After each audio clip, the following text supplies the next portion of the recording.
गुरु भक्ति योग।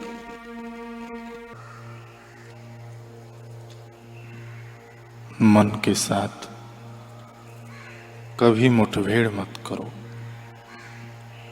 एकाग्रता के लिए जल्द प्रयासों का उपयोग मत करो। सब स्नायु और नस नाड़ियों को शिथिल करो। मस्तिष्क को ढीला छोड़ दो। धीरे धीरे अपने गुरु मंत्र का उच्चारण करो। खदबदाते हुए मन को स्वस्थ करो। विचारों को शांत करो।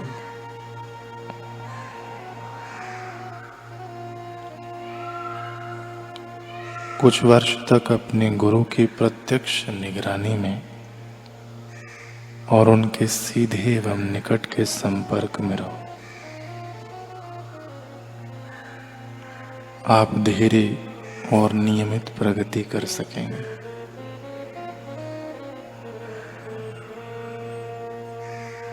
चंचल मन एक साधना से दूसरी साधना की ओर,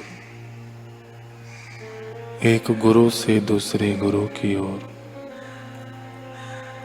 भक्ति योग से वेदांत की ओर एवं ऋषिकेश से वृंदावन की ओर कूदता है। साधना के लिए यह अत्यंत हानि करता है। एक ही गुरु से एक ही स्थान में लगे रहो।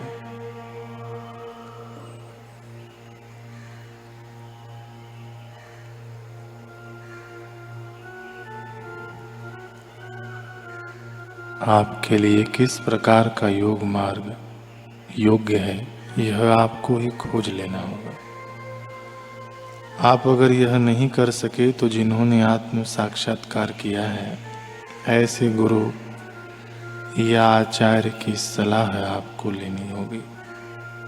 वे आपके मन की प्रकृति जानकर आपको उचित योग की पद्धति बताएंगे।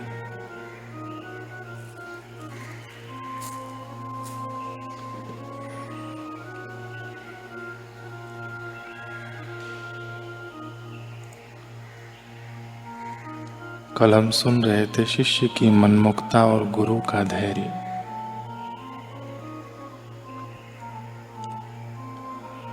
गुरु अपनी ऊंचाइयों से थोड़ा नीचे आ जाते हैं और जहां शिष्य है आ जाते हैं जहां शिष्य है, और शिष्य अपनी नीची वासना से थोड़ा ऊपर श्रद्धा के बल से चलने को तैयार हो जाता है। जहां गुरु है वहां पहुंचने की भावना तो बनती है बेचारे की। चलो आज नहीं तो कल पहुंचेगा। भगवान का चित्र तो काल्पनिक है, किसी ने बनाया है, परंतु भगवान जहां अपनी महिमा में प्रकट हुए हैं, ऐसे महापुरुष तो साक्षात हमारे पास है। वे महापुरुष पूजने व उपासना करने योग्य है। मंडूको उपनिषद में आता है कि जिसको इस लोक का यश और सुख सुविधा चाहिए, वह भी ज्ञानवान का पूजन करे, और मरने के बाद किसी ऊंचे लोक में जाना हो तब भी ज्ञानवान की ही पूजा करे। यम यम लोकम मनसा संविभाति विशुद्ध सत्वः कामयते यांश्च कामान् तम तम लोकम जयते तांश्च कामान् तस्मात् दात्म्यज्ञं हार्चयेद भूति कामः।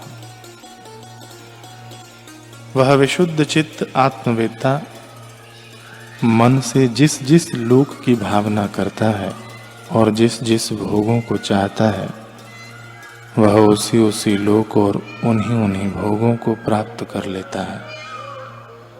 इसलिए ऐश्वर्य की इच्छा करने वाला पुरुष आत्मज्ञानी की पूजा करे।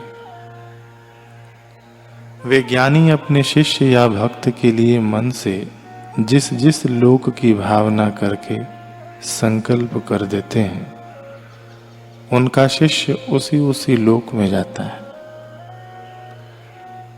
तस्माद् आत्मज्ञम् यार्चयेद भूति कामः। अपनी कामना पूर्ण करने के लिए आत्मज्ञानी महापुरुष का पूजन अर्चन करें, उपासना करें। हम तो कहते हैं कि आत्मज्ञानी पुरुष का पूजन अर्चन करो, यह तो ठीक, लेकिन आप ही आत्मज्ञानी हो जाओ। मेरा ध्यान उधर ज्यादा है, घुमा फिरा कर मेरा प्रयत्न उधर की ओर ही रहता है, ऐसा पूज्य बापू जी कहते हैं। आगे कह रहे हैं कि आत्मज्ञानी महापुरुष ऐसे उत्तम पद में पहुंचे होते हैं, उनकी चेतना इतनी व्यापक, इतनी ऊंचाई में व्याप्त रहती है कि इंद्र, आकाश गंगाओं से पार अनेकों ब्रह्मांड भी उनके अंतर्गत होते हैं। साधारण आदमी को यह बात समझ में भी नहीं आएगी, जो मजाक में भी झूठ नहीं बोलते थे। ऐसे सत्यनिष्ठ राम जी को वशिष्ठ जी ने यह बात बताई थी।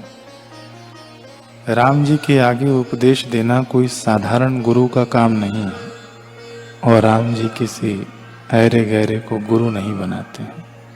अपने से कई गुना ऊंचे होते हैं, वही माथा झुकता है। गुरु का स्थान कोई ऐरा गहरा नहीं ले सकता। कितनी भी सत्ता हो, कितनी भी चतुराई का ढोल पीटे, फिर भी गुरु के लिए हृदय में जो जगह है, उस जगह पर, गुरु के सिंहासन पर ऐसे किसी को भी थोड़े ही बिठा दिया जाता है, कोई बैठ ही नहीं सकता। हमारे जीवन में कई ऊंचे ऊंचे साधु संत आए, परंतु सब मित्र भाव से आए। सदगुरु तो हमारे भगवत पाद श्री श्री लीला शाह जी महाराज ही हैं। कई नेता आए, कई भक्त आए, किंतु मेरे गुरुदेव के लिए मेरे हृदय में जो जगह है, वह जगह पर आज तक कोई बैठा है क्या? अदृश्य होने वाले, हवा पीकर पेड़ पर रहने वाले योगियों से भी हमारा परिचय हुआ, परंतु गुरु कृपा से जो आत्मज्ञान का सुख मिला, उसके आगे बाकी सब नन्हा बचकाना है। तो गुरु की जगह तो गुरु की ही है, उस जगह पर और कोई बैठ ही नहीं सकता। वह बहुत ऊंचा स्थान है।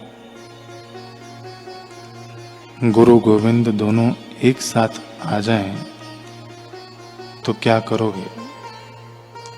गुरु गोविंद दो खड़े काके लागू पाए, बलिहारी गुरु आपने गोविंद दियो बताए।